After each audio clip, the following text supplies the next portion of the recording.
अचानक फिजा में किसी की तेज सिसकी गूंजी और मेरे बढ़ते हुए कदम रुकते चले गए।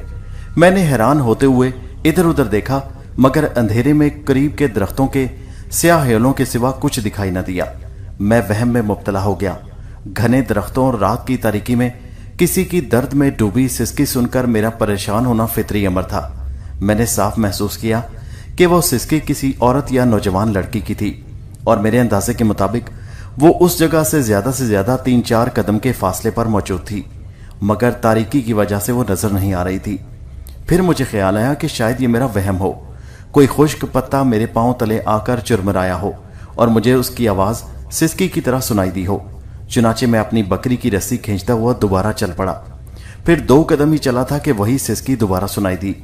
इस बार वो नामालूम औरत 2 मर्तबा सिसकी थी और आवाज मेरे पीछे से उभरी थी। मैंने फौरन पलट कर देखा, मेरे पीछे उस बकरी के सिवा कोई न था जिसे मैं खींचता हुआ चल रहा था। इस बार भी सिसकने वाली औरत को ना पाकर हैरत के साथ साथ एक नामालूम से खौफ मेरे जहन पर तारी हो गया और मेरा दिल तेजी से धड़कने लगा। ये सोचकर मेरे रोंगटे खड़े हो गए कि आधी रात को इस तारीक जंगल में सिसकियां भरने वाली यकीनन कोई गैबी मखलूक हो सकती है, मसलन कोई जिन भूत या कोई बदरू का ख्याल आते ही खौफ से मेरा सर्दी से ठिठरा हुआ जिस्म पसीना उगलने लगा। मैं पछताने लगा कि मैंने तवालत से बचने के लिए जंगल का शॉर्टकट रास्ता क्यों इख्तियार किया, लेकिन सीधे रास्ते को छोड़कर इस तरफ आना मेरी मजबूरी थी और मजबूरी ये थी कि मैं उस बकरी को दूसरों की निगाहों से बचाकर घर ले जाना चाहता था, ताकि अगले रोज जब काम पर जाऊं तो बकरी को बकरा मंडी ले जाकर फरोख्त कर दूं और पैसे कमाऊं। बकरा मंडी में सब लोग यही समझते कि मैं अपने घर से बेचने के लिए बकरी लाया हूं या गांव के किसी आदमी ने बेचने के लिए बकरी मेरे हवाले की है। बहरहाल बकरा मंडी वाले मुझ पर शक नहीं कर सकते थे कि यह बकरी चोरी की है, क्योंकि मैं गुज़श्ता 3 बरसों से बकरा मंडी में बतौर मुंशी काम कर रहा था और मेरा सेठ मेरे काम से मुतमईन और मेरी ईमानदारी का कायल था। अपनी जिंदगी के इस भयानक वाकया को बयान करने से पहले बेहतर है कि मैं अपने बारे में कुछ बता दूं। मैं शेर शाह रोड पर वाकया छोटे से गांव बागवाला के एक गरीब किसान नजीर हुसैन का इकलौता बेटा जफर हूं। वालिदैन गुर्बत के सबब मुझे मैट्रिक से आगे ना पढ़ा सके। थोड़ी सी जमीन थी जिसकी काश से बमुश्किल गुजारा होता था। गांव में मुझसे ज्यादा तालीम याफ्ता कोई नहीं था। फिर जब मैट्रिक के बाद बकरा मंडी में मुंशी के तौर पर मैं काम करने लगा तो गांव में मेरी अहमियत बढ़ गई। बकरा मंडी में मैं जिस आड़ती या सेठ का मुलाजिम था उसके पास हर वक्त 50-60 जानवर मौजूद रहते और शहर के कसाब वहां से बकरे बकरियां खरीद कर ले जाते तो मुझे फरोख्तगी की रसीद लिखना पड़ती। उसके अलावा रोज उनकी खरीदो फरोख्त और बाहर से आने वाले माल का हिसाब किताब भी मेरे जिम्मे था। मेरी ड्यूटी सुबह 9 बजे से शाम 6 बजे तक होती थी, जबकि मेरी तनख्वाह सिर्फ 600 रुपए थी। बकरा ईद के दिनों में रश के सबब मुझे रात के 11-12 बजे तक भी काम करना पड़ता था। उस जमाने में हमारे गांव के करीब यूनिवर्सिटी की तामीर शुरू होने वाली थी और वहां छोटा सा जंगल था जहां आज यूनिवर्सिटी की सड़कें और इमारतें हैं। यूनिवर्सिटी से आगे 100-200 कदम के फासले पर मेन रोड से कच्चा रास्ता हमारे गांव तक जाता था, जो वहां से तकरीबन 1 मील के फासले पर था। शहर को जाने वाली मुसाफिर बसों के सिवा उधर से कोई गाड़ी नहीं गुजरती थी। लारियां भी सिर्फ 8 बजे तक चलती थी। बकर ईद में सिर्फ 2 दिन रह गए थे और मैं गुज़श्ता 10 रोज से रात के 10 बजे घर लौट रहा था।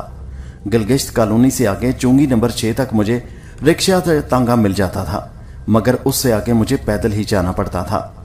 चुनाचे उस रोज भी मैं चुंगी तक तांगे में आया और वहां से आगे पैदल मार्च करने लगा। यूनिवर्सिटी वाले जंगल से तकरीबन निस्फ फरलांग पीछे अचानक ही एक बकरी सड़क पर आ गई।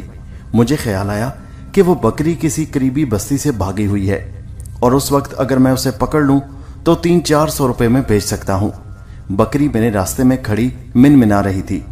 उसके गले में 10-12 फुट लंबी रस्सी बंधी हुई थी। मैंने आसपास देखा और करीब किसी शख्स को ना पाकर बकरी की रस्सी पकड़ ली। बकरी बहुत शरीफ साबित हुई। उसने भागने की कोशिश न की और मैं उसे खींचता हुआ जंगल के करीब पहुंचा तो एकदम मेरे दिल में ख्याल आया कि सीधे रास्ते से बकरी को घर ले जाना मुनासिब नहीं होगा। हो सकता है कि कोई देखकर पहचान ले कि वो बकरी किसकी है। चुनाचे मैं बकरी को खींचता हुआ जंगल में दाखिल हो गया, जिसकी दूसरी जानिब हमारा गांव था, और अब मैं उसी जंगल के दरमियान में खड़ा खौफजदा निगाहों से अंधेरे में सिसकने वाली औरत को देखने की कोशिश करता हुआ सोच रहा था कि आधी रात के वक्त जंगल में किसी औरत का क्या काम। यकीनन वो कोई बदरू हो सकती है।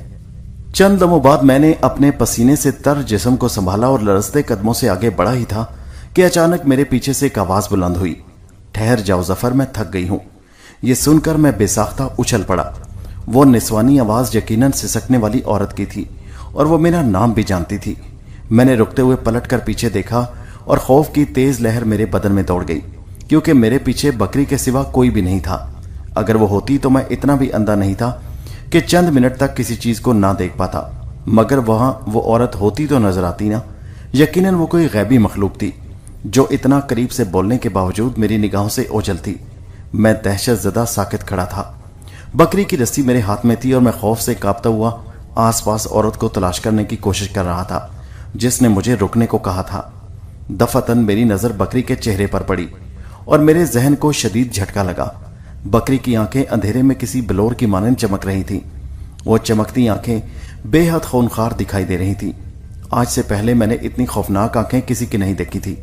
मुझे यूं लगा जैसे कोई खूनखार डायन मुझे घूर रही हो। खौफ की शिद्दत से मेरा जिस्म लरजने लगा और मेरे कांपते हाथों से रस्सी का सिरा छूट गया। मैं घबराहट के आलम में रस्सी उठाने के लिए झुका, मगर तारीकी में जमीन पर रस्सी दिखाई न दी। मैंने इधर उधर हाथ मारा लेकिन रस्सी हाथ न आई। मैंने परेशान होकर बकरी की तरफ देखा और बौखला गया। बकरी अपनी खूनखार आंखों समेत अपनी जगह से गायब थी। मैं बकरी की तलाश में इधर उधर देखने लगा। जो ही मैंने बाएं जानिब देखा, हैरत से उछल पड़ा। मुझसे 3-4 गज के फासले पर किसी औरत की परछाई दिखाई दे रही थी। उसके बदन पर सफेद रंग का लिबास था और आंखें अंधेरे में भी चमक रही थी। ओह, तुम कौन हो? मैं खौफ से गिग्या कर हकला कर बोला। घबराओ मत जफर, वो कदम बढ़ाकर मेरे करीब आती हुई बोली। उसकी आवाज बेहद मीठी थी। मैं लाली हूं। वो करीब आकर रुकी तो मैंने खौफजदा निगाहों से उसका जायजा लिया। वो 18-19 बरस की नौजवान दोशीजा थी। उसके नक्शो निगार उसे बेहद खूबसूरत जाहिर कर रहे थे। उसने अपना नाम लाली बताया और ये नाम मेरे लिए बिल्कुल अजनबी था। मेरे गांव में इस नाम की कोई भी लड़की नहीं थी, लेकिन उसने अपना नाम मुझे जिस अंदाज में बताया था जैसे उसे मैं जानता हूं। उसके अलावा मेरे लिए भी यह शदीद हैरत की बात थी कि वो मेरा नाम जानती थी। उस जमाने में यूनिवर्सिटी की जगह जंगल था और गांव बाग वाला के देहाती दिन के औकात में उसी जंगल से गुजरकर पक्की सड़क पर या गांव आते जाते थे, क्योंकि उस तरफ से गांव सड़क के करीब पड़ता था। अलबत्ता शाम के बाद अंधेरे की वजह से लोग जंगल के बजाय कच्ची सड़क ही से आते जाते, क्योंकि चांद सितारों की रोशनी के सबब उन्हें रास्ता देखने में आसानी रहती थी। उस जंगल में कोई खतरनाक जानवर तो नहीं थे, अलबत्ता जहरीले सांप, न्योले और गिरगिट आम थे।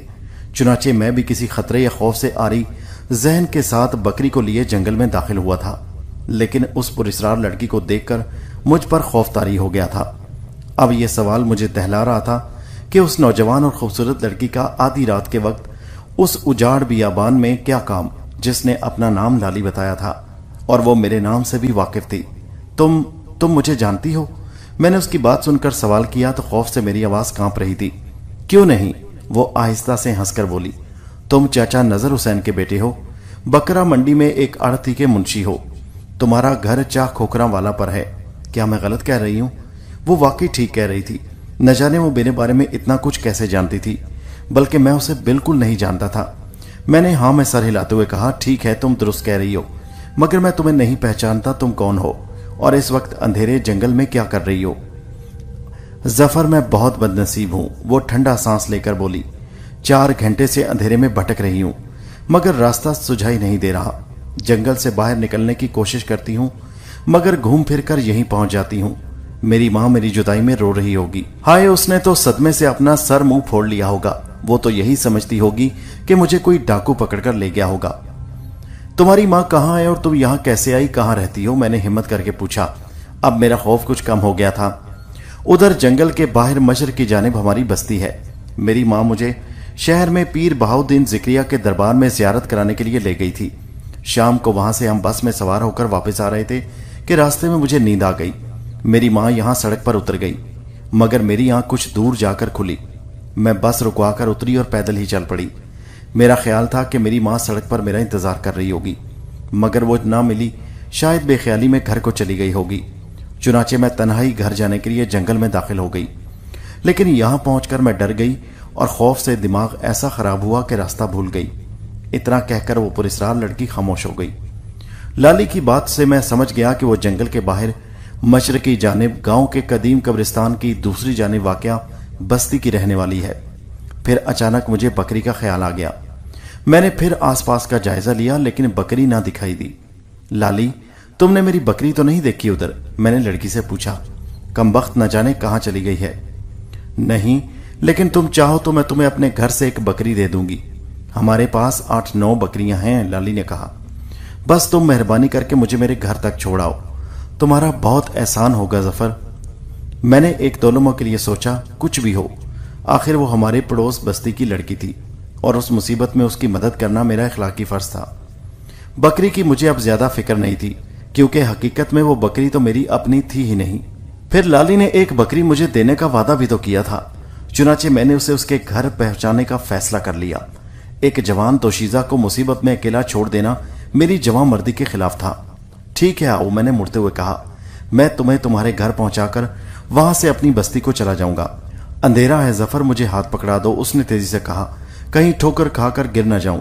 मैंने उसकी तरफ हाथ बढ़ाया और उसने मेरा हाथ थाम लिया, लेकिन दूसरे ही लम्हे खौफ की एक तेज लहर मेरे पूरे बदन में सरायत कर गई। लाली का हाथ बर्फ की तरह यख और सर्द था, उसमें जिंदगी की हरारत बिल्कुल नहीं थी। मुझे यूं लगा जैसे मेरा हाथ बर्फ के ब्लॉक में आ गया हो। सर्दी का मौसम खत्म होने को था, लेकिन उसका हाथ इतना सर्द था कि मुझे दिसंबर की शदीद सर्दी याद आ गई। उसने मेरी कलाई पकड़ ली और मैं आगे बढ़ने लगा। वो मेरे पहलू बपहलू चल रही थी और उसका जवान बदन मेरे जिस्म से छू रहा था और उसकी कुर्बत से मेरा दौराने खून तेज होता जा रहा था। जफर, तुम्हारी शादी हो चुकी है या अभी कंवारे हो? उसने चलते चलते सवाल किया।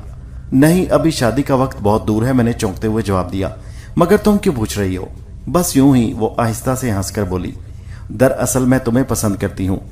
क्या? मैं हैरत से बोला। उसकी बात सुनकर मेरे दिल की धड़कनें तेज हो गईं। हाँ, अगर तुम पसंद करो तो मुझसे शादी कर लो, वो बेबाक लहजे में बोली। ओह मगर मेरी तो मंगनी हो चुकी है अपने चाचाजाद से, चाचा नवाज की बेटी से। मैं सिटपटा गया। तो क्या हुआ, मर्द तो 3-4 शादियां कर ही लेते हैं। अब देखो, तुम्हारे बाप ने भी तो दूसरी शादी कर रखी है, वो मोहब्बत से मेरा हाथ दबाते हुए बोली। फिर मैं तुम्हारी मंगेतर रानी से कम खूबसूरत नहीं हूं। लाली की बात सुनकर मैं खामोश हो गया। वो मेरी कजन रानी से कई गुना ज्यादा खूबसूरत मालूम होती थी, मगर मैं वालिदैन की मर्जी के बगैर उसके साथ शादी कैसे कर सकता था, जबकि गांव देहातों में लव मैरिज का तो तस्वुर तक नहीं, और वालिदैन बच्चों से उनकी पसंद और नापसंद और मर्जी पूछे बगैर ही रिश्ते तय कर देते हैं, चाहे बाद में उन रिश्तों का अंजाम जो भी हो। अलबत्ता पहली शादी के बाद लड़के आजाद हो जाते हैं और वो चाहें तो दूसरी या तीसरी शादी कर लेते हैं।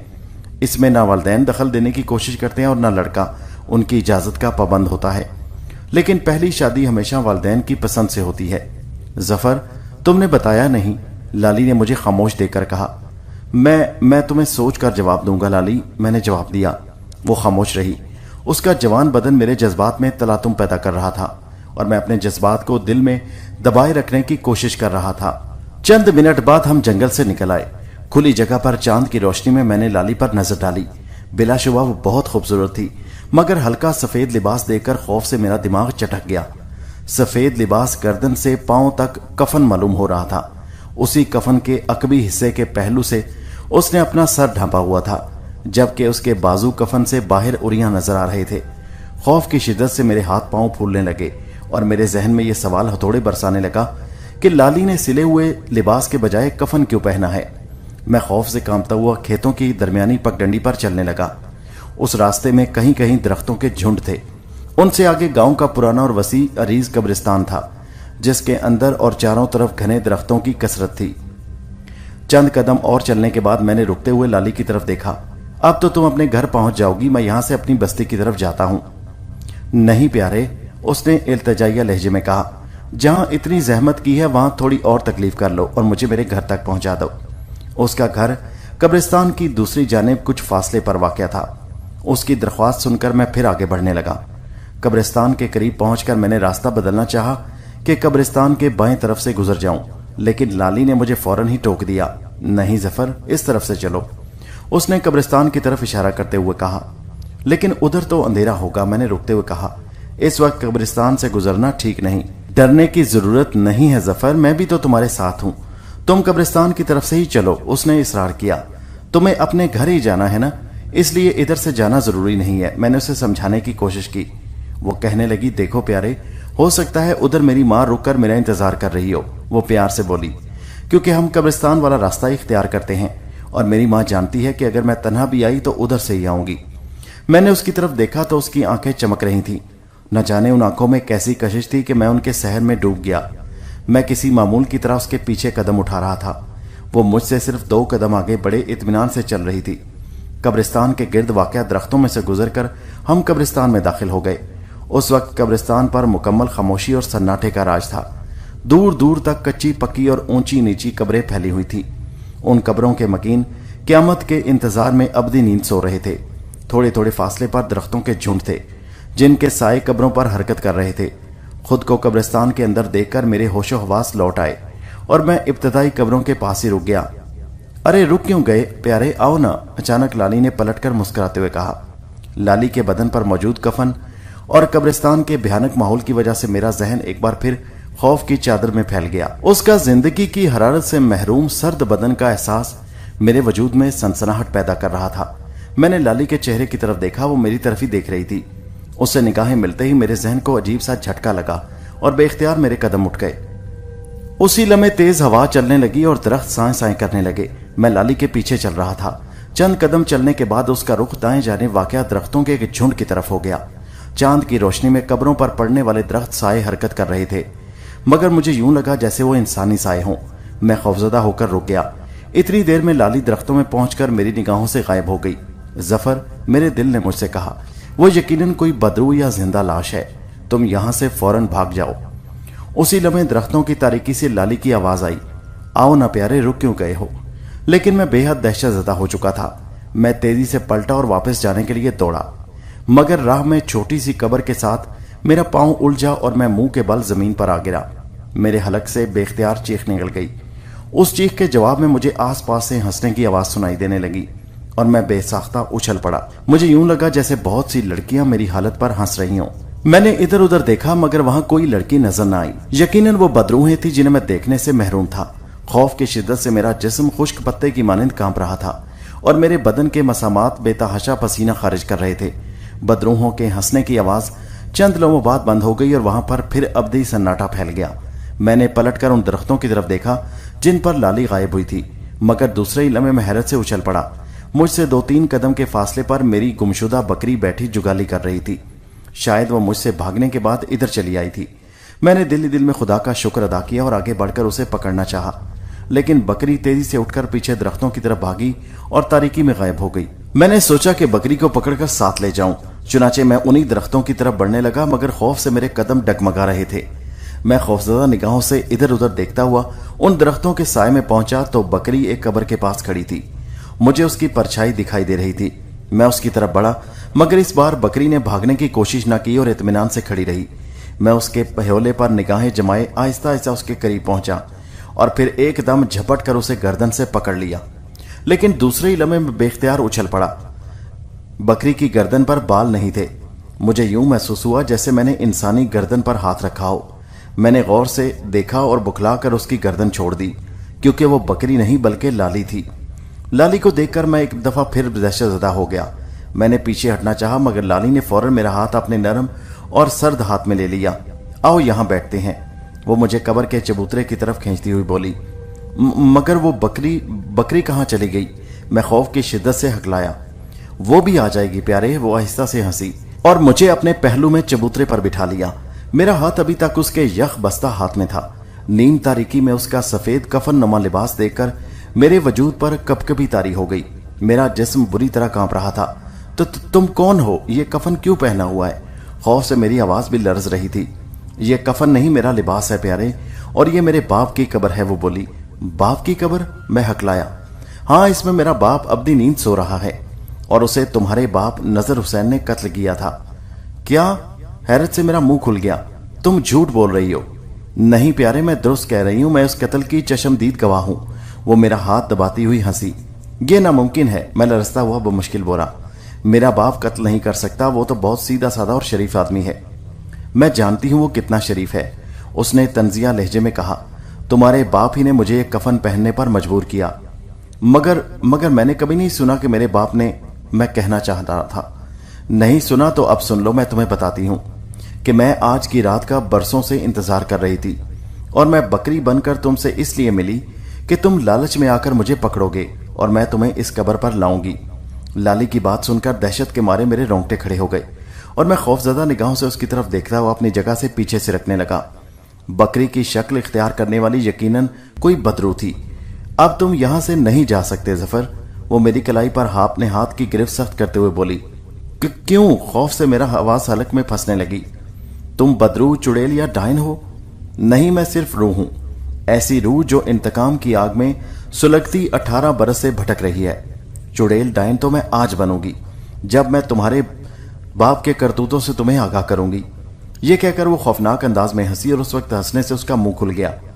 اندھیرے میں مجھے اس کے سفید دانت چمکتے دکھائی دیے، جن میں سے دائیں بائیں کے دانت کافی لمبے اور نوکیلے تھے۔ اس کے خوفناک دانت دیکھ کر دہشت کے مارے میری گہگی بن گئی اور کوشش کے باوجود میرے حلق سے کوئی آواز نہ نکل سکی۔ میری کلائی اس بدرو کے ہاتھ میں تھی اور اس کی گرفت کافی سخت تھی، مگر میں نے ایک دم زور سے جھٹکا دے کر اس کی گرفت سے اپنی کلائی چھڑائی اور چبوترے سے اتر کر دوڑنے لگا۔ گھنے درختوں کے سائے سے نکل کر میں قبرستان سے باہر جانے والے راستے پر بھاگنے لگا، اور اسی لمحے مجھے چاروں طرف سے عورتوں کے ہنسنے کی آوازیں سنائی دینے لگیں۔ اس سے میں اور بھی خوفزدہ ہو گیا۔ قبرستان کے سناٹے میں مجھے اپنے دوڑتے قدموں کے ساتھ ساتھ ہنسنے کی آوازیں پیچھا کرتی محسوس ہو رہی تھی۔ ابھی میں نے 10-12 قدم ہی اٹھائے تھے کہ اچانک کسی نے پیچھے سے میری قمیض کا کالر پکڑ کر زوردار جھٹکا دیا اور میں لڑکھڑاتا ہوا عقب میں پشت کے بل آ گرا۔ میرے حلق سے ڈری ڈری سی چیخ نکل گئی۔ کچی زمین پر گرنے سے مجھے چوٹ نہیں آئی تھی، مگر اپنے قریب کھڑی لالی کو دیکھ کر دہشت سے میں بے حس و حرکت ہو گیا۔ اس کی آنکھیں انگاروں کی طرح دہک رہی تھیں۔ میری نگاہ اس کی نگاہ سے ٹکرائی اور مجھے یوں لگا جیسے میرے ذہن کو نادیدہ مقناطیسی لہروں نے جکڑ لیا ہو۔ خوف کی شدت سے میری چیخ نکلی اور میری آنکھیں بند ہوتی چلی گئیں۔ میں اس کیفیت میں نہ جانے کتنی دیر مبتلا رہا۔ پھر میری آنکھ کھلی تو میں لالی کی باپ کے قبر کے چبوترے پر بیٹھا تھا اور لالی میرا ہاتھ پکڑے میرے پہلو میں بیٹھی تھی۔ میں نے تم سے کہا تھا نا کہ اب میری اس مرضی کے بغیر تم یہاں سے نہیں جا سکتے، وہ مجھے خونخوار نگاہوں سے دیکھتی ہوئی بولی۔ اب اگر تم نے بھاگنے کی کوشش کی تو وقت سے پہلے میں تمہارا خون پی جاؤں گی۔ اس کی دھمکی سن کر میں دہشت کے مارے خزاں رسیدہ پتے کی مانند کانپنے لگا۔ میں نے چیخنے کی کوشش کی مگر میرے منہ سے آواز نہ نکل سکی۔ حلق سوکھ کر کانٹا ہو گیا تھا۔ ٹھیک اسی لمحے میری کانوں سے ایک غضبناک آواز ٹکرائی۔ لالی، کیوں اس بے گناہ کو تنگ کرتی ہے؟ شرم کر بے حیا لڑکی۔ میں نے بے اختیار اس آواز کی سمت دیکھا اور خوف کی شدت سے میری رگوں میں خون منجمد ہونے لگا۔ 15-16 قدم کے فاصلے پر چاندنی میں ایک کفن پوش آدمی کھڑا تھا، مگر اس کا چہرہ اتنا بھیانک تھا کہ خوف سے میری آنکھیں پھٹ سی گئیں۔ وہ چہرہ گوشت سے محروم تھا، وہ بالکل کسی انسانی ڈھانچے کی طرح تھا۔ اس کی استخوانی کھوپڑی کفن کے پلو سے ڈھکی ہوئی تھی۔ چہرے پر ناک منہ کی جگہ گڑے تھے، منہ کے دہانے میں اس کے لمبے لمبے دانت دکھائی دے رہے تھے، جبکہ آنکھوں کے گڑے بالکل بے نور اور تاریک تھے۔ بخشو، تم دفع ہو جاؤ یہاں سے، لالی نے اس کفن پوش مردے کی طرف دیکھ کر غصے سے کہا۔ تمہیں میرے معاملے میں دخل دینے کی جرت کیسے ہوئی؟ کیا میں نے تمہیں بلایا ہے؟ میں تو اس لڑکے کی چیخیں سن کر آیا ہوں، اس مردے کے منہ سے آواز نکلی۔ تم نے اسے کیوں پکڑ رکھا ہے؟ اس مردے نے پوچھا جس کا نام بخشو تھا۔ تمہیں اس سے کیا تم اس کے مامے لگتے ہو؟ لالی غرائی۔ بکواس مت کرو، مردے نے بھی اس بار غصے سے کہا۔ تم نے قبرستان کا سکون غارت کر رکھا ہے بے حیا۔ شاید تمہیں معلوم نہیں کہ میں بھی کھوکھر ہوں اور دور کے رشتہ دار سے اس لڑکے کا سوتیلا نانا ہوں۔ یہ سن کر میں چونکا اور دوبارہ خوفزدہ نگاہوں سے اس کفن پوش مردے کی طرف دیکھا جو دور کے رشتے سے خود کو میرا نانا بتا رہا تھا، مگر اس کی باتیں سن کر لالی نے میرا ہاتھ چھوڑا اور کھڑے ہو کر غضبناک لہجے میں بولی، آپ تم شرافت سے چلے جاؤ ورنہ کیا؟ یہ تو میں پہلے ہی جانتا ہوں کہ تم اپنی ماں کی طرح بے حیا اور بد زبان ہو اور میرا لحاظ نہیں کرو گی۔ کفن پوش بخشو کی ہنستی ہوئی آواز سنائی دی، لیکن کم از کم میری موجودگی میں تم اس معصوم لڑکے کو اپنے انتقام کی بھینٹ نہیں چڑھا سکتی۔ تو ٹھیک ہے، پہلے میں تمہارا قصہ ختم کرتی ہوں، لالی نے سرخ آنکھوں سے مردے کو گھورتے ہوئے کہا۔ دوسرے ہی لمحے وہ زمین پر جھک گئی۔ میں نے ڈرتے ڈرتے اس کی طرف دیکھا اور دہشت سے میرا سانس بند ہونے لگا۔ اب وہاں لالی کی بجائے سیاہ رنگ کا ایک بہت بڑا سانپ کلبلا رہا تھا، جو کسی اژدہے کی مانند کم از کم 6 انچ موٹا اور تقریباً 7 فٹ لمبا تھا۔ اس کے کشادہ اور موٹے پہن سے خوفناک سی پھنکاریں خارج ہونے لگیں۔ پھر وہ کالا سانپ بن کر تیزی سے اس کفن پوش مردے کی طرف رینگنے لگا جو رشتے میں میرا نانا لگتا تھا اور اس کا نام بخشو تھا۔ बख्शू का मुर्दा अपनी जगह खड़ा था। सांप उसकी तरफ बढ़ रहा था। जो ही सांप उसके करीब पहुंचा, उस मुर्दे ने हरकत की और उल्टे कदमों पीछे हटने लगा। लेकिन स्याह सांप एकदम फिजा में उछला और उड़ता हुआ मुर्दे पर जा पड़ा। दूसरे ही लम्हे वो मुर्दे के गिर्द लिपट गया और मुर्दा खुद को उसकी गिरफ्त से निकालने की कोशिश करने लगा। कफन पोश मुर्दे के गिर्द लिपटा हुआ सांप अपना घेराव तंग कर रहा था। चंद लम्हे बाद ही मुर्दे के हलक से चीखें निकलने लगी। मैं दहशत ज़दा बैठा उनकी तरफ देखता कांप रहा था और नाक की गिरफ्त मुर्दे के जिस्म पर सख्त होती जा रही थी।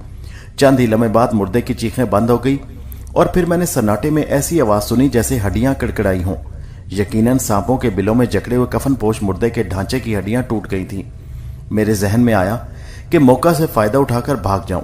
चुनाचे मैं कब्र के चबूतरे से उतरा और मुर्दे की मुखालफ सिमत में तेजी से चल दिया। दरख्तों की दूसरी जानिब पहुंचा तो उधर भी दूर तक कब्रें थी। मैं एकदम दौड़ने लगा।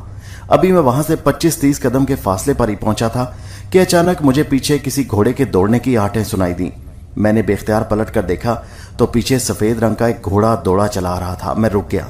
मुझे अचानक ख्याल आया कि अगर मैं इस घोड़े पर सवार हो जाऊं तो लाली मुझ तक नहीं पहुंच सकेगी और मैं अपने घर तक पहुंच जाऊंगा। चुनाचे मैं इंतजार करने लगा। घोड़ा दौड़ता हुआ मेरे करीब आया और रुक गया। मैं फौरन उछलकर उसकी पीठ पर सवार हुआ और उसकी गर्दन से लिपटकर एड़ लगा दी, मगर घोड़ा न चला। मैंने उसकी पुश्त पर हाथ मारा लेकिन वो अपनी जगह से टस से मस न हुआ। मैंने सीधे होकर घोड़े के चेहरे की तरफ देखा और बौखला गया।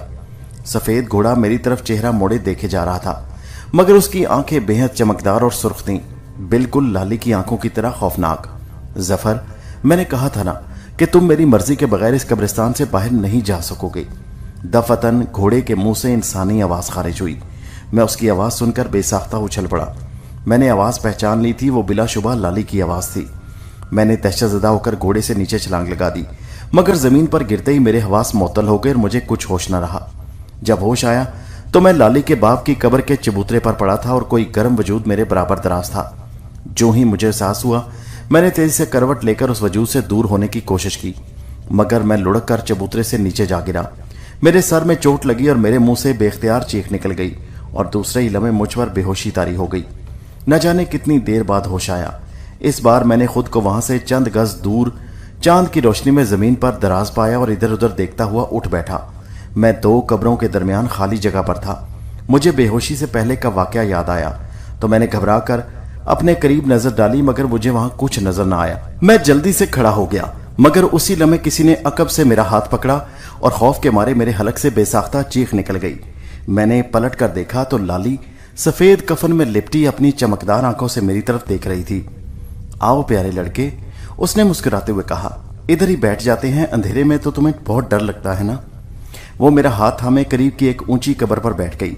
मैं खौफ से लरसता हुआ उसकी तरफ देख रहा था। न जाने उसकी आंखों में क्या सहर था कि मैं उसकी आंखों से निगाहें नहीं हटा पा रहा था। मेरा जहन मुकम्मल तौर पर उसकी निगाहों की गिरफ्त में जकड़ा हुआ था और मेरा बदन तवानाई से खाली था। मेरे जिस्म में इतनी ताकत भी नहीं थी कि मैं अपना हाथ उसके हाथ से खींच सकता। वो 1-2 लम्हों बाद कहने लगी, सुनो जफर, 18 साल पहले जब तुम्हारा बाप नजर जवान था, उस वक्त मेरी उम्र 17 बरस थी और मेरा बाप नजर का नौकर था। उस वक्त नजर का बाग था जिसमें आम और फालसा के पेड़ थे और मेरा बाप उस बाग की देखभाल पर मामूर था। उसे माली कहते थे। जब आम पकने लगे तो मेरे बाप को बाग में दिन रात रहना पड़ता ताकि आम चोरी ना हो जाएं या तोते आमों को नुकसान न पहुंचाएं। मैं दोपहर का खाना बाप को पहुंचाने बाग में जाती थी। रात का खाना वो घर आकर खाता और खाने के बाद वापस बाग में जाकर रात गुजारता। जब मैं दोपहर के वक्त बाप को खाना देने बाग में जाती तो वहां अक्सर औकात नजर और उसके चंद दोस्त मौजूद होते। वो लोग बाग में 5 बजे तक ताश खेलते रहते। मैं खूबसूरत और जवान थी, इसलिए जब भी बाग में जाती वो लोग मेरी तरफ बुरी निगाहों से देखते और आपस में मेरे बदन की तारीफें करते। फिर एक दिन शाम के वक्त नजर ने मेरे बाप को किसी काम से शहर भेज दिया, लेकिन मुझे और मेरी माँ को उसके जाने का इल्म न हो सका और हम हस्बे मामूल शाम को उसका इंतजार करते रहे। आमतौर पर मेरा बाप शाम 7 बजे तक घर आ जाया करता, जबकि 7:15 बजे सूरज गुरूब होता। उस दिन जब मगरिब के बाद तक मेरा बाप घर न लौटा तो मेरी माँ ने तशवीश जाहिर की। हमने 8 बजे तक इंतजार किया, जब हम लोग मगरिब के फौरन बाद खाना खा लिया करते थे। उस दिन अम्मा के सर में दर्द था। लाली, तेरा बाप अभी तक नहीं आया, खुदा खैर करे, उसने मुझसे कहा। वो तो मगरिब तक हर सूरत में आ जाया करता है। अम्मा, हो सकता है अब्बा दोपहर के बाद सो गया हो और किसी ने उसे जगाया ना हो। मैंने इम्कान जाहिर किया। अच्छा, मैं उसे वहीं खाना दे आती हूँ, माँ ने कहा। तुम जरा घर का ध्यान रखना। मेरी माँ ने अब्बा का खाना छाबी में रखा और रुमाल से ढांप दिया। मगर अम्मा, तुम्हारी निगाह तो कमजोर है, अंधेरे में कहीं गिर जाओगी। मैंने माँ से कहा, तुम आराम करो, मैं अब्बा को खाना दे आती हूँ। माँ कहने लगी, अच्छा ले जा, लेकिन जरा ध्यान से जाना और जल्दी वापस आना। और हाँ, अगर तुम्हारे आने तक मुझे नींद आ जाए तो भैंस को चारा डाल देना और बाग से बकरी को साथ लेती आना। हमारी एक बकरी थी। सुबह मेरा बाप नाश्ता करने आता तो बकरी को साथ ले जाता और वो सारा दिन बाग में चरती रहती। शाम को अब्बा उसे घर छोड़ जाता। बहरहाल मैं खाना लेकर बाग की तरफ रवाना हुई तो मैंने फत्तू को देखा। उसका घर हमारे घर के दाएं जानिब चंद कदम के फासले पर था। वो मेहरदीन का बेटा था। उम्र 27-28 बरस थी और उसकी बीवी 2 साल पहले मर चुकी थी। उसके बाद उसकी मेरी माँ से आशनाई हो गई। माँ की उम्र 30-35 साल के करीब थी और अभी वो जवान थी। मेरी गैर मौजूदगी में फत्तू मेरी माँ से मिलने आ जाता और मेरे बाप को वो चाचा और अम्मा को चाची कहा करता। बाज औकात मेरा बाप बाग में मौजूद होता और घर में सिर्फ माँ और मैं होती तो फत्तू के आने पर माँ मुझे किसी काम के बहाने घर से बाहर भेज देती। वो काम ऐसा था कि जिसके लिए मुझे आधा पौना घंटा बाहर रहना पड़ता। मैं बच्ची नहीं थी और मुझे इल्म हो चुका था कि वो और मेरी माँ के दरमियान कैसे ताल्लुकात हैं। लेकिन मैंने अपनी इस बेखबरी को कभी माँ पर जाहिर नहीं किया, क्योंकि वो मेरी माँ थी और उसका पर्दा रखना मेरा फर्ज था। मगर एक दिन इत्तेफाक से मेरी माँ को मेरी बाखबरी का पता चल गया। हुआ यूं कि माँ ने दोपहर के वक्त मुझे खाना देकर अब्बा के पास बाग में भेजा। मैं बाग में पहुंची तो उस रोज नजर ने अपना खाना बाग में मंगवाया था और मेरा बाप भी खा चुका था। चुनाचे अब्बा ने मुझे फौरन वापस घर भेज दिया। मैं घर पहुंची तो मेरी माँ सहन में मौजूद न थी और कमरे का दरवाजा अंदर से बंद था। मुझे हैरत हुई कि इतनी सख्त गर्मी में अम्मा ने दरवाजा क्यों बंद कर रखा है, जबकि आमतौर पर हम दोनों सारा दिन सहन में वाक़या कीकर के पेड़ों की छांव में गुजारते थे। मैंने दरवाजे पर आकर माँ को आवाज दी, अरे तुम इतनी जल्दी वापस आ गई लाली। अंदर से माँ की घबराई आवाज सुनाई दी। हाँ अम्मा, अब्बा ने आज मलक साहब के साथ खाना खा लिया, मैंने बताया। मगर तुम अंदर क्या कर रही हो? मैं जरा कपड़े बदल रही हूं, तुम जरा उस्तानी के घर जाओ और उससे एक प्याला छाछ ले आओ मेरे लिए, माँ की आवाज सुनाई दी। मगर मैं जाने के बजाय दरवाजे के पहलू में खड़ी रही। चंद लम्हे बाद मुझे अंदर से फत्तू की आवाज सुनाई दी, लाली चली गई। मैं समझ गई कि अंदर वो मौजूद है। मैंने एक सुराख से आंख लगाकर अंदर झांका तो मेरे होश उड़ गए। अंदर का मंजर देखकर मैं शर्म से पानी पानी हो गई। मैं खामोशी से पीछे हट गई और कीकर की छांव में पड़ी चारपाई पर बैठ गई। 8-10 मिनट बाद वो दोनों बाहर आए, मगर मुझे देखकर उनके रंग उड़ गए। वो फत्तू तो हवेली से बाहर चला गया और अम्मा मेरे पास आ बैठी। उसने मुझे प्यार करते हुए ताकीद की कि मैं उसके आने का जिक्र किसी से न करूं। साथ ही उसने मुझे मजबूरी बताई कि बाप बूढ़ा हो चुका है, इसलिए उसे उससे दोस्ती करना पड़ी। मैंने माँ से वादा किया कि मैं इस राज को सीने में दफन रखूंगी। आज फिर उस फत्तू को देखकर मैं समझ गई कि मेरे जाने के बाद वो मेरी माँ से मिलने आएगा। मैं यही सोचती हुई बाग की तरफ जा रही थी। बाग में पहुंची तो वहां चारपाई पर मेरे बाप के बजाय तुम्हारा बाप नजर बैठा था और लालटेन जल रही थी। मैंने उससे अपने बाप के बारे में पूछा तो वो बोला, आओ लाली बैठो, मैंने तुम्हारे बाप को शहर भेजा है बच्चे की दवाई लाने के लिए, बस आता ही होगा। मैं जमीन पर बैठने लगी तो उसने मेरा हाथ पकड़कर चारपाई पर बैठाते हुए कहा, यहां मेरे पास बैठो, मैं कोई गैर तो नहीं। मलिक साहब, आपके बराबर बैठने की हम नौकर लोग जुर्रत नहीं कर सकते, मैंने घबरा कर कहा। अरे कमाल है, मैंने तो तुम लोगों को कभी गैर या नौकर नहीं समझा। तुम्हारा बाप मेरे साथ खाना खा सकता है तो तुम क्यों नहीं बैठ सकती? मेरा हाथ उसके हाथ में था। मैंने उसकी तरफ देखा तो लालटेन की रोशनी में मुझे उसके चेहरे पर खबासत और आंखों में हवस की चमक दिखाई दी। उसके हाथ के लम्स से मेरे बदन में सनसनी फैल गई और दिल धक धक करने लगा। मैंने उठना चाहा तो उसने मुझे बाजुओं की गिरफ्त में दबोच लिया। तब मुझे इज्जत आबरू का एहसास हुआ और मैंने उसकी गिरफ्त से निकलने की कोशिश की। मलिक साहब छोड़ो मुझे, किसी ने देख लिया तो मैं बदनाम हो जाऊंगी, मुझे रसवा न करें।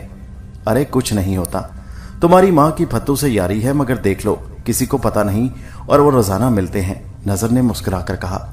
नहीं छोड़ो मुझे वरना मैं शोर मचा दूंगी, मैंने गुस्से से कहा। देखो अगर इनकार करोगी तो नुकसान में रहोगी। मैं तुम्हारे बाप को फत्तू और तुम्हारी माँ की यारी के बारे में बता दूंगा और वो गुस्से में आकर तुम्हारी माँ को कत्ल कर देगा। नतीजे में कानून उसे फांसी चढ़ा देगा और तुम दुनिया में तन्हा रह जाओगी। उसकी धमकी सुनकर मैं खौफजदा हो गई। उसने मुझे बेलिबास कर डाला तो मैंने उसके हाथ पर काटा और उसने दर्द से कराते हुए मुझे छोड़ दिया। चारपाई के पाए से बंधी मेरी बकरी जोर से मिमियाने लगी और रस्सी तुड़वाने की कोशिश कर रही थी। मैं नजर की गिरफ्त से निकलकर भागी, मगर उसी लम्हे दरख्तों के पीछे से 4 आदमी निकल आए, जिन्होंने अपनी पगड़ियों से अपने चेहरे छुपा रखे थे। उन्होंने मुझे घेर लिया। मैंने खुद को उनकी गिरफ्त से आजाद कराने की कोशिश की और इस कोशिश में एक आदमी के मुंह से कपड़ा हट गया। मैंने उसे पहचान लिया। वो नजर का चचाजाद असलम था। चारों अफराद मुझे पकड़कर चारपाई के पास लाए और नजर की तरफ धकेल दिया। नजर ने मुझे अपनी गिरफ्त में जकड़ लिया। मैंने चीखने की कोशिश की तो उसने मेरे मुंह पर हाथ रखकर दबाया और असलम से बोला, यार असलम, इसका मुंह बांध दे, वरना शोर सुनकर सारी बस्ती के लोग भागे आएंगे। तब असलम ने अपनी पगड़ी से मेरा मुंह बांधा और मैं शोर न मचा सकी, मगर नजर की गिरफ्त से निकलने की कोशिश करती रही। ये देखकर असलम ने नजर की पगड़ी से मेरे दोनों हाथ पुष्ट की तरफ मोड़कर बांध दिए। अब मैं जिद्दोजहद करने से माजूर थी। मैं रो रही थी, उनको खुदा रसूल के वास्ते दे रही थी कि मुझे बेआबरू मत करो, मगर शायद उन शैतानों में कोई इंसान नहीं था। वो सब मुझे नजर की हवस का निशाना बनते देख रहे थे। कोई न था कि मुझे बचाता या मेरी हमदर्दी करता। वो सब इंसानों की शक्ल में इबलीस के चेले थे। मुझे बेबस करने के बाद नजर के लिए अब कोई रुकावट न रही, मगर मेरी बकरी बुरी तरह शोर मचा रही थी। नजर ने असलम से कहा, असलम, इस कमबख्त का गला दबा डालो। उस जालिम ने बकरी के गले में रस्सी का फंदा बनाकर डाला और फंदा सख्त होते ही मेरी बकरी तड़पती हुई मर गई। तब नजर ने इत्मीनान से मुझे बेआबरू कर डाला। मैं चीखती और तड़पती रही, मगर मेरे मुंह से कोई आवाज न निकल सकी क्योंकि मेरा मुंह बंधा था। फिर मैं बेहोश हो गई। उन सब ने मुझे हवस का निशाना बनाया। मुझे होश आया और फिर कई बार बेहोश हुई। उसी लम्हे साइकिल की घंटी बजी और वो सब परेशान हो गए। मैं भी घंटी की आवाज पहचान कर समझ गई कि मेरा बाप साइकिल पर आ रहा है। घंटी की आवाज से अंदाजा होता था कि अभी वो बाग से 100-150 कदम दूर है और यहां पहुंचने में उसे 2-3 मिनट लग सकते हैं। मैं सख्त अजियत में मुब्तला थी। उन पांचों ने मुझे बुरी तरह पामाल किया था। मैं हरकत करने से लाचार थी। फिर मेरे हाथ भी बंधे थे और मुंह भी, इसलिए मैं बाप को आवाज नहीं दे सकती थी। बहरहाल घंटी सुनकर वो सब घबरा गए। यार भागो, माली आ रहा है, असलम ने दबी जबान में दूसरों से कहा। इस तरह भागने का फायदा नहीं, एक आदमी बोला। लाली उसे बता देगी और वो थाने चला जाएगा। तो ठीक है, लाली का गला दबाकर भाग चलो, नजर ने कहा। ना रहेगा बांस और ना बजेगी बांसुरी। मेरी इज्जत लूटकर वो मेरी रूह तक को जख्मी कर चुके थे और मैं खुदा से दुआ कर रही थी कि अगर वो मुझे मार डालें तो मेरी रूह आसमान पर ना जाए, ताकि मैं उन लोगों से अपनी असमत दरी का इंतकाम ले सकूं। नजर और असलम के साथियों ने मेरा गला दबाकर मुझे मार डाला और मेरी रूह बदन से जुदा हो गई। मैं देखती रही। वो पांचों बाग से निकल गए। 2-3 मिनट बाद मेरा बाप साइकिल हाथ में पकड़े वहां पहुंचा तो मेरी बरहना लाश देखकर उसके हाथ से साइकिल छूट गई और वह सदमे से तेवरा कर जमीन पर गिर पड़ा। अगले ही लम्हे वो हमेशा के लिए दुनिया से जा चुका था। मेरी मां को मेरी और मेरे बाप की मौत से सख्त सदमा हुआ और वो जहनी तवाजन खो बैठी। कुछ अरसा तक वो गांव में घूमती रही। फिर एक दिन पक्की सड़क पर गई और एक बस तले आकर मर गई। मगर मेरी रूह भटकती रही और तुम्हारे जवान होने का इंतजार करती रही। तुम उस वक्त 2 बरस के थे। मैं चाहती तो तुम्हें या तुम्हारे बाप को उसी वक्त अपने इंतकाम का निशाना बना सकती थी, मगर मैंने सब्र किया। दरअसल मैंने फैसला किया था कि नजर से इस तरह इंतकाम लूंगी कि उसकी रूह तक बिलबिला उठेगी और वह जिंदा दरगोर हो जाएगा।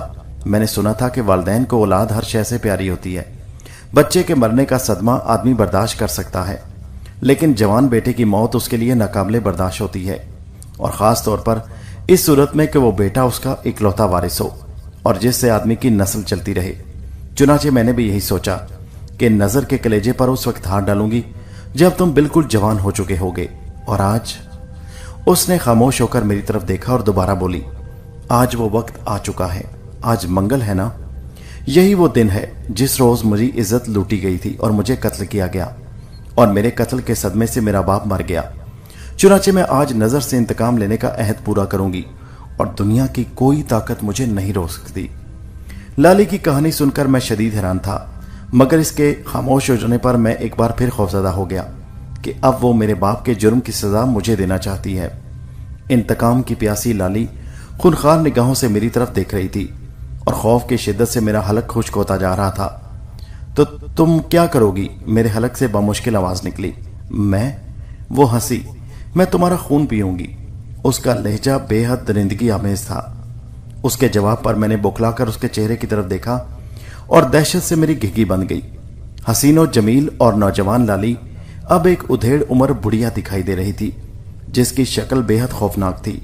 उसका मुंह भयानक अंदाज में खुला था और लंबे नोकीले दांत साफ दिखाई दे रहे थे। वो कह रही थी, खुद को जिंदा रखने के लिए मुझे 18 बरस तक खून पीना पड़ा है जफर, कभी बकरियों का और कभी कुत्ते बिल्लियों का, मगर आज मैं तुम्हारा खून पीऊंगी और हमेशा के लिए इस दुनिया से रुखसत हो जाऊंगी। इंतकाम पूरा हो जाने के बाद मुझे भटकने की जरूरत नहीं। मैं आलम बाला में अपने माँ बाप की रूहों से जा मिलूंगी और उन्हें खुशखबरी दूंगी कि मैंने नजर हुसैन से अपनी और दोनों की मौत का बदला ले लिया है, इंतकाम ले लिया है। तुम्हारा बाप तुम्हारी लाश देखकर मेरे बाप की तरह सदमे से मर जाएगा, ना भी मरा तो हमेशा के लिए जहनी अजियत में जरूर मुब्तला हो जाएगा और जहनी तवाजन ना खो बैठा तो सारी उम्र लोगों को दर्स देता रहेगा कि किसी बेगुनाह और मासूम लड़के की इज्जत से खेलने का क्या अंजाम होता है और आदमी शैतान बनकर किस तरह हमेशा के लिए रांदा दरगाह हो जाता है। यह कहकर लाली ने एकदम मेरी गर्दन दबोचकर मुझे जमीन पर लिटा दिया। दहशत के मारे मेरे बदन में इतनी ताकत भी न रही थी कि मैं कोई मुजाहमत कर सकता। उसकी निगाहें मेरी आंखों के रास्ते मेरे दिमाग को जकड़ चुकी थी और बेबसी के आलम में मैं जमीन पर लेटा उसकी तरफ देख रहा था।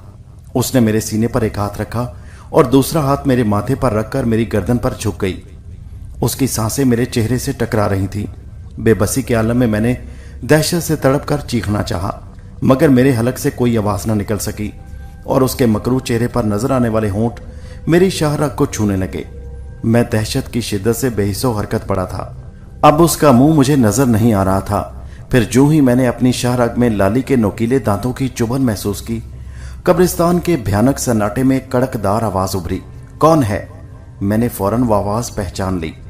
वो मेरे सौतेले चचा अमीर खान की आवाज थी, जो पढ़ा लिखा होने के सबब गांव में मुंशी कहलाता था और उसका शुमार गांव के बड़े जिम्मेदारों में होता था। मैं उसे मुंशी चचा कहा करता था। उसकी आवाज सुनकर लाली उछल पड़ी। वो मुझे छोड़कर अलग हो गई। मैंने गर्दन मोड़कर बाएं जानिब देखा तो मुंशी चचा दूर खड़ा था। अरे तुम यहां सो रहे हो जफर, और घर में तुम्हारे माँ बाप तुम्हारा इंतजार कर रहे हैं, उसने मुझे पहचान कर कहा, मगर शायद लाली उसे दिखाई ना दी। चाचा मुंशी, लाली की रूह मेरा खून पीना चाहती है, मैंने चिल्लाकर कहा। यह सुनकर चाचा मुंशी चौंका, फिर तेजी से चाकू निकालकर खोला और साथ ही किसी कलामे इलाही का विर्द करने लगा। उसने तेजी से मेरी तरफ बढ़ते हुए मुझ पर फूंक मारी। मैंने लाली की तरफ देखा, वो 2 कदम पीछे हट गई। चाचा मुंशी ने चाकू पर फूंक मारकर चाकू से मेरे गिर्द हवा में दायरा सा बना दिया। फिर मेरा हाथ पकड़कर उठाया ही था कि लाली ने चीखते हुए चाचा मुंशी के कंधे पर हाथ मारा, लेकिन दूसरे ही लम्हे वो बुरी तरह चीखते हुए पीछे जा गिरी। चाचा उससे बेखबर और बेनियाज मालूम हो रहा था। शायद मेरे सिवा लाली को कोई नहीं देख सकता था। लाली जमीन पर पड़ी तड़पती और चीखती रही, मैं मर रही हूं। मुझे क्या पता था कि मुंशी ने खुद पर दम कर रखा है। मेरा बदन जल रहा है। काश उसकी चीखें लम्हा बलम्हा दम तोड़ती गई। फिर मैंने देखा कि लाली की जगह एक मुर्दा बकरी की लाश पड़ी थी। तुम इधर क्या करने आए थे? चाचा मुंशी ने मुझ पर एक और फूंक मारते हुए कहा। ये लाली मुझे पकड़ लाई थी। मैंने बकरी की तरफ इशारा किया। ये मेरा खून पीना चाहती थी। चाचा ने पलट कर देखा और हैरत से उछल पड़ा, अरे ये बकरी कहां से आ गई? अभी तो यहां नहीं थी। इस पर मुझे खौफ का एक और झटका लगा और मैं चकराकर जमीन पर गिरा। आंख खुली तो मैं अपने घर में था। मेरा बाप और चाचा मुंशी मेरे करीब बैठे थे, मुझे होश में लाने की कोशिशें कर रहे थे। मेरे होश में आने पर उन्होंने इत्मीनान का सांस लिया। उनसे पता चला कि मुझे 2 दिन बाद होश आया है। उनके पूछने पर मैंने सारा वाकया सुनाया, जो हरफ बहरफ दुरुस्त था। अलबत्ता चाचा मुंशी समेत किसी को लाली के कातिल का पता न था। मेरे बाप ने एतराफ कर लिया कि उससे यह जुर्म सरजद हुआ था। उस वाकया के बाद मुझे कभी दोबारा लाली की भटकती हुई रूह न दिखाई दी। लेकिन मैं आज तक हैरान हूं कि क्या रूहें भी किसी से इंतकाम ले सकती हैं, और वो भी अपने बदन से जुदा होने के 18 बरस बाद? क्या इतनी मुद्दत तक कोई रूह इंतजार कर सकती है? मुझे इस सवाल के जवाब का इंतजार है। दोस्तों, कहानी कैसी लगी नीचे कमेंट में जरूर बताइए और हमारे चैनल उर्दू कॉर्नर को सब्सक्राइब कीजिए। शुक्रिया।